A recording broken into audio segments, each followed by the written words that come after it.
Niger. C'est-à-dire que dans la pratique, le Niger devrait être mieux aidé que le Cameroun, devrait mieux aider que la Côte d'Ivoire, mieux aider que le Sénégal en échange de l'accès à l'uranium, ce qui n'est jamais arrivé, mais on ne va pas refaire l'histoire. Il s'est construit en février 1968, la première société qu'on appelle la Somaïr, qui a fait l'objet de la nationalisation. Et dès le départ, le Niger avait souhaité que la Somaïr s'installe au Niger parce que l'uranium se trouve au Niger, la mine. Quel est son siège social au Niger? Quel est son siège social? Mais la France avait imposé à l'époque que la Somaïr s'installe ici, avec une représentation à Niamey où se trouve l'uranium. Et en 1971, l'exploitation avait commencé avec, tenez-vous bien, une part d'environ 64%, il y a un peu moins de 64%, en tout cas on peut arrondir à 64%, à l'époque c'était pas Orano ni c'était le CEA, le commissariat à l'énergie atomique, qui est par la suite devenu Areva, qui est aujourd'hui Orano, et le Niger n'avait que 36%. Donc l'exploitation s'est faite comme ça.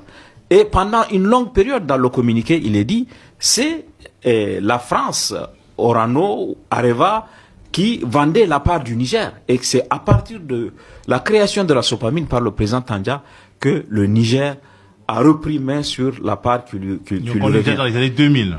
On était en 2000, dans les années 2009-2011. Et c'est à partir de ça que le Niger a commencé réellement à vendre ce uranium. Mais quand les militaires sont arrivés après le coup d'État, il y a eu un certain nombre d'événements qui ont conduit à la situation d'aujourd'hui.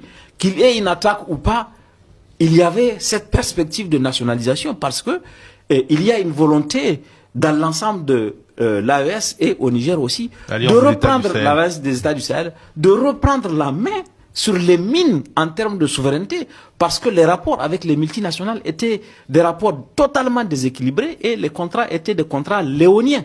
Donc on ne peut pas présenter ça comme quelque chose qui est venu ex nihilo.